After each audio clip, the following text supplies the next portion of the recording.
আজি বহু দিনৰ পৰা এখন ভিডিঅ' বনাবলৈ মই চেষ্টা কৰি আছোঁ, কিন্তু কৰা নাছিলোঁ। কাৰণ চাই আছিলোঁ আমাৰ যিহেতু কাজিৰঙা টিলিঙা পথাৰত যি বা হোটেল নিৰ্মাণ কৰাৰ কাৰণে অতুল বৰা তেওঁ কিবা এখন শুনা পাইছোঁ থাকোঁ তাতে অতুল বৰাই। তাতোতকৈ ডাঙৰ বস্তু হ'ল আমাৰ মানুহখিনি যি আদিবাসী মানুহখিনি তাতে আছে, তেওঁলোকে নিজৰ মাটি হয় কাৰণে তেওঁলোকে তাতে লাগি আছে। যদি চৰকাৰৰ মাটি হ'লে হয়, তেওঁলোকেতো তাতে লাগি নাথাকিলে হয়। আজি বহুত ডাঙৰ ডাঙৰ আঁচনিৰ কথা আহে, কিমানকৈ আদিবাসী সম্প্ৰদায় আঁচনি দিলোঁ, চাহ জনজাতি সম্প্ৰদায়ৰ মাটি ম্যাদী পতাৰ কাৰণত কি কৰিলোঁ। আজি কথাখিনি শুনিয়ে মনত বেয়া লগা হৈ আছে।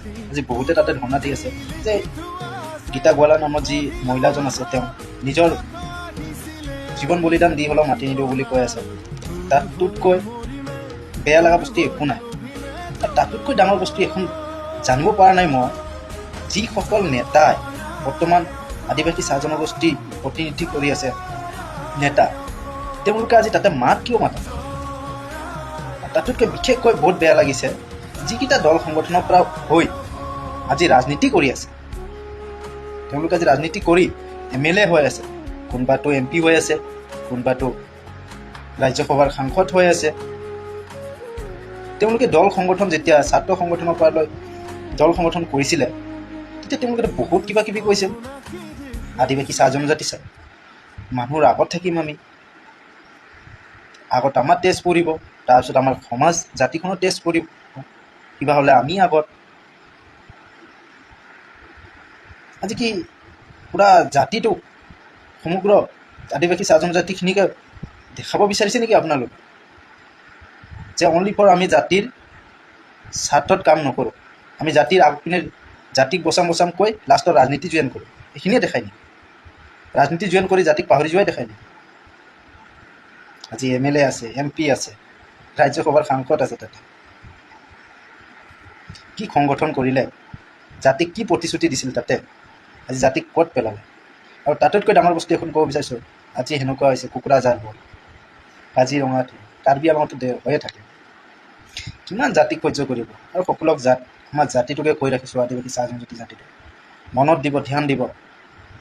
দল সংগঠন কৰি যেতিয়া আমাৰ গাঁৱে ভৈয়াম বাগানে লাইনে সোমাই আমি অমুক সংগঠন, আমি জাতিক স্বাৰ্থ দিব, সিহঁতক সুধিব যে ভৱিষ্যতত তহঁতে MP হবি না MLA হবি, এখন ডাইৰেক্ট সুধিব। তেওঁলোকে MP হৈ কি কৰিব, MLA হৈ কি কৰিব।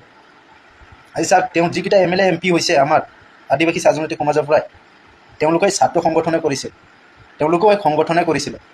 সংগঠন কৰাৰ সময়ত কৈছিলে আমি জাতিৰ স্বাৰ্থ। এতিয়া বাগানত অকণমান ডাঙৰ খেলি মেলি হ'লে এই তেওঁলোকেই আছিলে ধৰ্ণা দিয়া। আজি ভাবক জাতিক কোনটো লাইনত ঠেলি আছে সেই সংগঠনকেইটা, যিকেইটা সংগঠনৰ পৰা আজি ৰাজনীতি কৰি আছে, কোনটো লাইনত ঠেলি আছে জাতি ভাবি থওক। অসমত আমি অসমীয়া আইৰ ভূমিত থাকি যিখন অসমক আমি সোণৰ অসম বুলি কওঁ, সোণাকে আছাম বানালি, আজি এইখন অসমত আজি এই অৱস্থা চলি আছে। ভৱিষ্যতত ইমানটো ক'লোঁ, আমাৰ সমগ্ৰ অসমত থকা আদিবাসী চাহ জনজাতি জাতি ভৱিষ্যতত আমাক কোনো দল সংগঠন, আমাৰ নিজস্ব দল সংগঠন কেতিয়াও আমাক ছাপোৰ্ট নকৰে। অনলি ফৰ অকল খালী আমাৰ ৰাজনীতিৰ স্বাৰ্থতে তেওঁলোকে জাতিগত সংগঠন কৰি আছে। আজি যদি গীতা গোৱালা তাত থকা মানুহখিনিৰ যদি ভুলে হৈছে, তেওঁলোকে কিয় থিয় দিয়া নাই তাতে। এনেও আমাৰ মানুহখিনি আইন কানুন বিশেষকৈ নাজানে, তেওঁলোকে কিয় বুজাব পৰা নাই তাতে যায়। পুলিচ দি কিয় ৰাখিছে, পুলিচ দি কিয় মাৰপিট কৰি আছে, তেওঁলোকৰ সাহস নাই, যাইকে বুজাব সাহস নাই। আজি সমগ্ৰ অসমত আমি বহুত মানুহ আছে, আমাৰ জাতিখিনি বহুত আছে, ভাবি থওক। আজি তেওঁলোকৰ ওপৰত হৈ আছে, কালি আমাৰো ওপৰত হ'ব পাৰে। ধ্যান দিব, কালি আমাৰো ওপৰত হ'ব।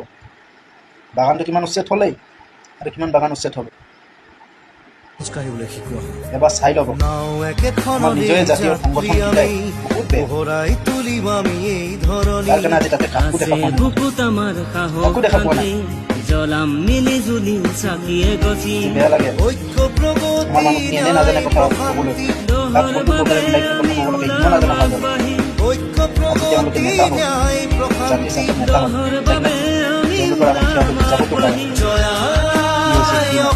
সমগ্ৰ অসমত থকা আদিবাসী জাতি কাৰণটো দিব পাৰে। কিয় দিয়া?